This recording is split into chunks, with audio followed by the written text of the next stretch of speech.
17th century histories, the continuing modification of traditional historiography, the blending of theoretical and patriotic answers. Historiography, still under humanist influence throughout the 1500s, the 16th century, became involved in and colored by the various national developments. In Italy, it showed up to 1559 the traces of the great upheavals and afterwards the marks of tranquility. In France, the turmoil of the civil wars of the second half of the 16th century projected the search for the proper past into the debate on national salvation. That led historians and historically minded scholars to concern themselves with Frankish customary law, feudalism, and the question of French identity, German, Roman, or Celtic. Elizabethan England, more tranquil and pure and sure of itself, produced histories of many kinds. Most characteristic of them were the antiquarian works. In the vein of Varro and Biondo, some scholars explored the antiquities of England, but even that endeavor touched on questions of national identity and politics, particularly in the studies of Anglo-Saxon laws. Indeed, the 19th century debate between Romanists and Germanists in England, France, and Germany can be traced to the 1500s, and antiquaries and legal historians can at least partially be credited with history's latter concerns with sources, archives, and institutions. The struggle for the proper French past. After 1560, what with campaign following campaign for the French, humanist historians would have had ample opportunity to practice their favorite genre, political and military history. Yet the best such histories were written by Italians, for example, by Enrico Caterino da Villa, an Italian sympathizer of the Queen Mother Catherine de Medici. He observed events closely and documented his account carefully, but even he was more interested in revealing large-scale shifts in political power than in actually narrating the numerous events that occurred. He shared that interest with a group of the most influential French scholars, lawyers and teachers of law, whose attention was focused less on individuals and their actions than on such collective forces as laws and customs. After the year 1550, when the battle against the Mos Italicus had been won, they pushed the historical study of law into new directions. Many of them, however, were at one time or another connected with the University of Bourges, and so others were legal experts at the royal court and at the courts of law. These rabbins, or those garbed in the robe lounge, spearheaded the new exploration of the French past.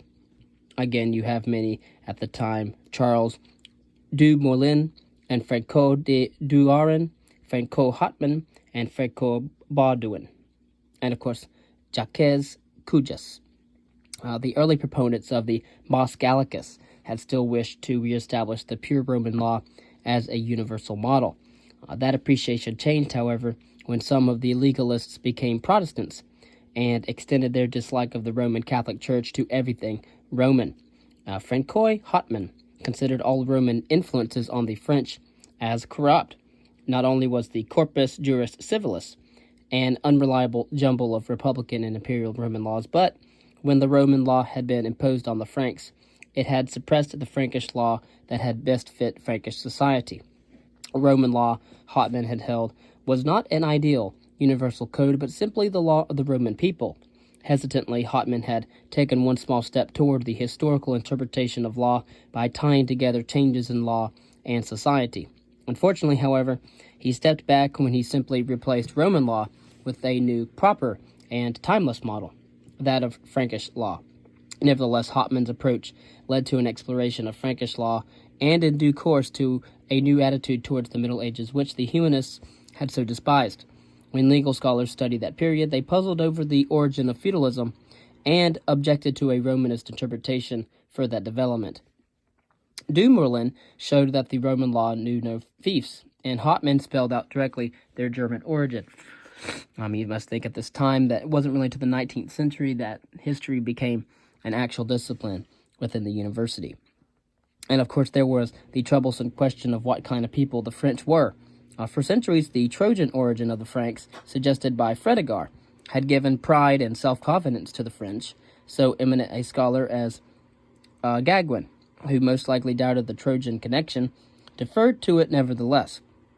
Paolo Emilio, an Italian humanist with the irreverence of the new criticism and without a vested interest in a Trojan ancestry for the French, pronounced the Franks to be Germans. Beatus Renanus eventually proved Emilio's assumption right. Hotman, a Protestant of German origin, was eager to substitute the German origin thesis for the Trojan and Roman theses, and bluntly labeled the Trojan tradition fables and stories to please. Although all evidence pointed to the German origin of the Franks, it was not popular with the French, and the emphasis soon shifted from a Franco-German to a Franco-Gallic origin. Postel had re-emphasized the importance of the Celtic Gauls for early French history. They were, he thought, a people directly linked to the religionists. Baudouin, however, even labeled the Franks as Gauls, who had lived east of the Rhine. Later, some scholars with an antiquarian bent became skeptical about such pronouncements. Pasquier himself, also most likely convinced of the validity of the Germanic position, escaped a decision by labeling the whole issue of origins unimportant. Who could tell now what had happened in the misty past? In their discussions of French law, the legalists had assumed law to be the supreme force in shaping the body politic, and in their researches on law, they had learned to appreciate the value of history. Francois Baudouin declared flatly that he had become aware that law books resulted from history, and that whatsoever was remarkable in history evolved from books of law. He also, however, realized that as the areas of historical interest changed, so did the historian's sources of knowledge. If history dealt not with battles, heroes, or moral exempla, but with the slowly changing law and social institutions, the story of the past could no longer be reconstructed by simply accepting the authority of former historians and their accounts. After all, most historians of the past had ignored the institutional structure of society. The new gates to the past were the primary sources, or primi autores, which now were esteemed, critically assessed, and searched for bias. They would be the new authorities prevailing in cases of doubt, overruling even centuries-old traditions. King Francis II entrusted Jean de Tillet with the reorganization of the royal archives, thus starting a trend towards systematic archival collections. By the 1560s, scholars still used archives rarely because the collections were usually poorly organized, and also because access to them was not routinely granted, often being given only on the basis of partisanship. After all, even legal antiquarians did not always produce works for mere scholarly contemplation. Thus, Jean du Tillet and Pere Pithu, another keeper of the royal archives, lent their legal, antiquarian, and historical skills to the support of their monarch. Such a connection of law, history, and service to France was typical for the members of an erudite circle that included, besides Pithu, Claude de Fauchet, Louis Le Caron, Antoine Loisel, and Etienne Pasquier. The latter, Etienne Pasquier, wrote the monumental Recherches de la France, describing in 10 books France's political, judicial, and financial institutions, its church, language, and general past. Only de Thou's history of his own time achieved a comparable recognition. These scholars did not allow their Gaelic sympathies to conflict with their methodology, for which truth in history writing was guaranteed by eyewitness reports, the old authority, and by critically examined and verified documents, the new authority. Again, we see here the old authority of eyewitness reports to the new authority of critically examined and verified documents. English historiography, tradition, pride, and tranquility in the 16th century. Love for the chronicle continued in England through the 1500s. A number of scholars even tried to satisfy popular tastes for a national history by writing chronicles.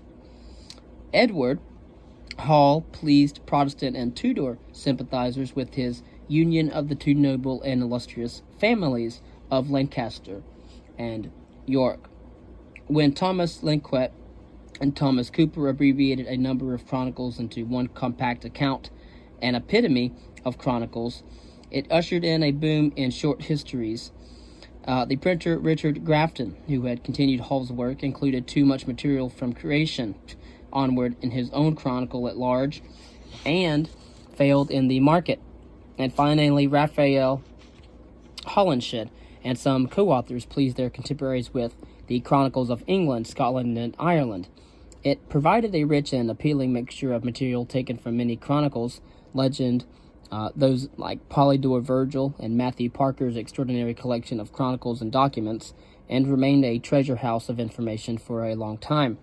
Of course, John Stowe, a tailor by profession but a scholar by vocation, compiled the Summary of English Chronicles in 1565. Again, this is the 16th century still, particularly those of Harding, Fiben, and Hall, and updated it from time to time. The share of his own contributions increased with every edition. By the year 1592, again we're approaching the 17th century, his attempt to provide an English history had grown into the Annals of England. John Stowe never abandoned his intention to write a really new history of England, but he failed to produce one. Then, in the year 1603, the dawn of the 17th century, the Elizabethan era came to a close, and with it faded the age of the Chronicle. The wave of translations and printed editions of ancient historians enhanced the new historical awareness sweeping over England and the continent. Henry Saville's translation and edition of Tacitus, and Philemon Holland's Livy, Suetonius, and Ammianus Marcellinus editions were among the best-known examples. By 1600, others included Thomas Nichol's Thucydides, Thomas North's Plutarch, Thomas Lodge's Josephus, and Thomas Haywood's Sallust. And so you have here writings on Tacitus, Suetonius, Marcellinus, also Thucydides, Plutarch, Josephus, and Sallust. Yet, though classical historians were widely read, English historical records were not ignored. Saville loved the classical historians, but he also worked on the chronicles of William of Malmesbury, Richard Howden, and Henry of Huntingdon. Indeed, the editing and publishing of English historical accounts went on a quick pace. During the Elizabethan age, with its peculiar mixture of tradition, innovation, and national pride, the discovery of the English past proceeded briskly, but not necessarily predictably. English scholars focused on their love of antiquities, which they had imbibed from the works of ancient writers, and also from the Italian antiquarian literature from Biondo to Onofrio Panvinio. Antiquarian history prospered in England after the year 1570, simply because it allowed scholars to satisfy the curiosity about the past, their desire to acknowledge the new standards of precision, their quest for demonstrating the proud history of towns, regions, and the nation, their demand that history depict all of life, and one may suspect their predilection for empirical data. Preliminary work for the antiquarian period of English historiography had been done during Henry VIII's reign. When Henry VIII dissolved the monasteries, the threat of destruction of many records prompted historians to salvage whatever they could. John Bale gathered as many manuscripts as he could, only to lose them again when he himself became an exile. John Bale's plan of a depository for every shrine, a mixture of museum, archive, and library, failed as well. Then in the 1570s, antiquarianism began in earnest.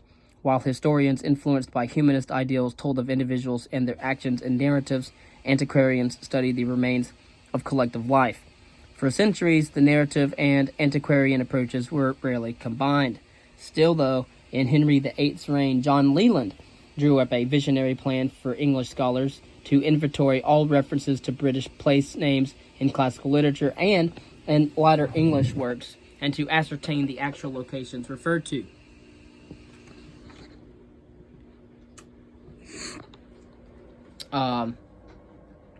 And so, let's see, lost my place here.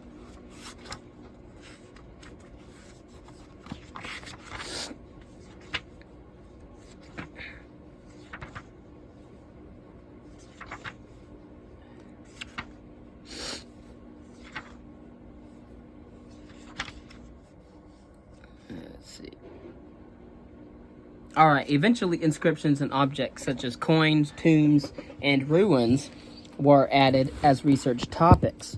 On the basis of these new data, such as coins, tombs, and ruins, and already available accounts, a chronography, that is a description and mapping of England, was to be accomplished, to be followed by a county-by-county history of England. While Leland supplied little more than the plan and a set of notes, he had actually sketched out an ambitious program for English antiquarians. Two prodigies of Lord William Cecil Burghley, who competed with Matthew Parker for the services of historically inclined scholars, began to translate Leland's plan into reality. However, Lawrence Noel and his student William Lambarde produced once more only notes. Lambarde's mass of notes was published in the year 1730 as the Topographical and Historical Dictionary of England. Lambarde himself completed one true antiquarian county history, a Perambulation of Kent, 1576, a remarkable and readable account of cities, ports, religious institutions, schools, legal rights, and customs of that shire. That work influenced John Stow's The Survey of London, published in 1599. The first English town history that was built not only on chronicles but also on public records and antiquities.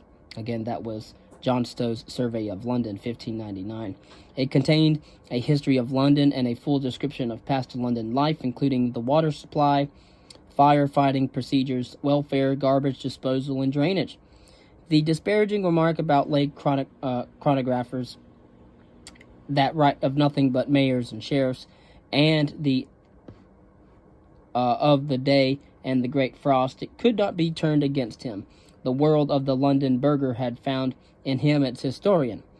That his history presented no synthesis, but consisted of a large number of discrete facts without assertions about Brutus and the Trojans, did not disturb his contemporaries. William Camden wrote a chronography of Roman Britain by the use of the Antonine Itinerary, a kind of Roman road book, by locating Roman remains, by himself traveling on many occasions of the old roads, by interviewing knowledgeable people and consulting public records, and by inspecting locations. Although, at first glance, Camden's Britannia, editions from 1586 to 1606, appeared to be little more than a list of place names and Roman remains, it did, however, provide the basis for histories of specific localities, and also enhanced England's and Camden's prestige among continental scholars.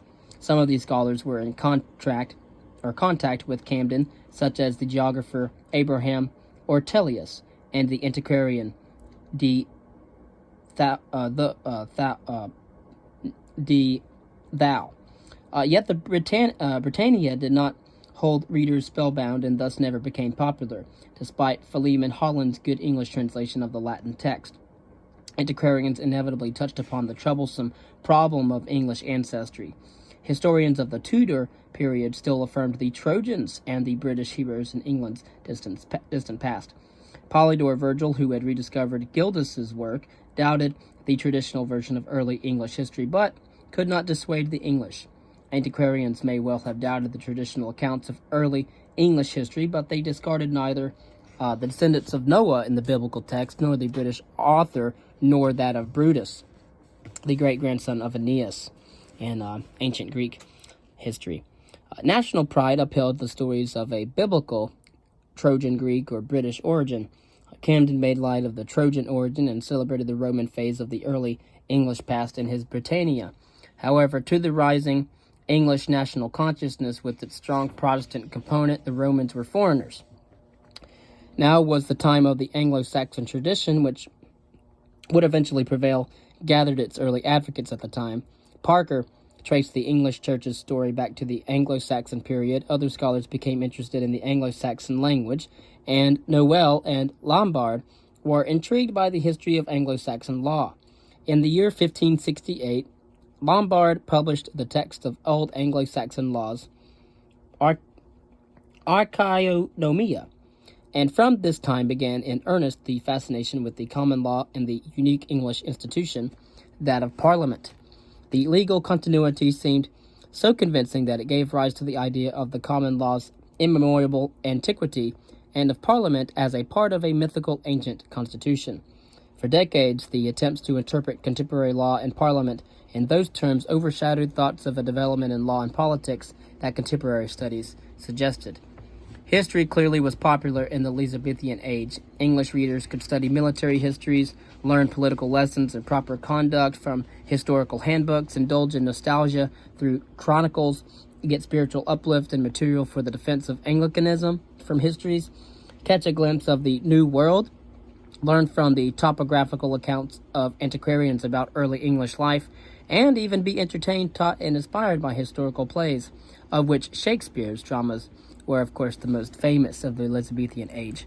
While members of the gentry fervently searched the past under the banner of genealogy and heraldry, the scholars devoted to antiquarianism worked individually and cooperatively on mapping the English past. Their common interest led some of them to join forces in the Society of Antiquities, which was founded in the year 1586. For about 21 years, they met first in Derby House, the home of the College of Heralds, and then in Sir Robert Cotton's home. They were generally men of means and high social status, except for John Stowe, the tailor, and a few others. Membership required that one did historical research, either individually or collectively, and again, this is the Society of Antiquities. Most of this research centered on English law, customs, and institutions. As for the methods of doing history, the scholars knew the accomplishments of humanists, but had to work out much of their methodology because they usually dealt with non-literary primary sources. Few English historians, with the notable exceptions of Thomas Blundell and Francis Bacon, as you may know, were theoreticians in the continental mold. It therefore mattered little that Giacomo Acconcio, one of the Italian Ars Historica theoreticians, arrived in 1559 as an exile in England. Neither did it help that Thomas Blundell made a brave attempt to push the Italian Ars Historica controversy into the English scene with translations of 2 Italian tracts and his own work. When in the early 1600s, again, Francis Bacon dealt with history, his considerations transcended the limits of the Ars Rhetorica debate and encompassed the broader concerns of the theory of knowledge. Again, that is epistemology.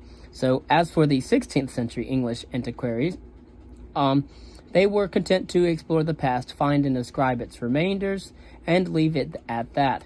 They felt no need for synthesis or for interpretation. And after 1500, however, the very core of Christian universal history in the manner of Eusebius and Jerome, marked by the subordination of all histories to sacred history, was increasingly threatened. While certain bothersome chronological problems were amenable to technical solutions, the discovery of the global world and, of course, its many peoples was another matter. The Christian historians had mastered similar problems when they had helped integrate the Germans into the Roman world, and during the Middle Ages, when it had played a significant role in interpreting the enlargement of Latin Christendom eastwards. Of course, yet the global world posed problems of greater scope and profundity. Those who decided simply to separate sacred from mundane history experienced even more severe difficulties in finding a proper way to write universal history. Searching for the principle of unity, they tried geography, cycles, comparative analysis of nations, and even unity as an ideal for the future. Only, of course, the progress theoreticians of the 1700s ended the period of experimentation for secular historians. The Christian universal historiography would have to continue to search, and of course, still is.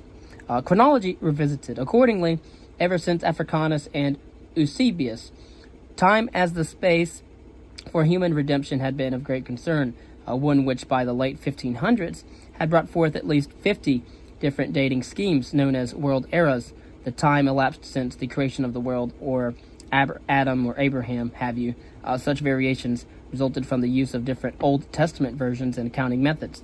But in 1583, in the new spirit of precision, consistency, and documentation, the learned Justus Scaliger tried to end the confusion by his restoration of chronology, and later by his thesaurus of dates. Using the newest insights from mathematics and astronomy, he placed the creation of the world at about 4,717 BC. In the end of his discovery that the chronology of Giovanni Anio of Viterbo was useless and had a greater impact because it helped destroy the influence of Anio's pseudo-Berosus, which was a forgery which had wrought much mischief since the year 1498. Half a century after Scaliger's death, Archbishop James Ussher produced his own definitive compendium. According to his Annals of the Old and New Testament, the creation of the world occurred on a Sunday, October the 23rd, in 4004 BC. Adam, the first man created by God, was created on the following Friday. Neither Scaliger nor Ussher convinced their contemporaries, and the confusion of world eras continued. The problem was never really resolved. It simply faded away altogether with the world eras themselves under the impact of a simpler chronological system.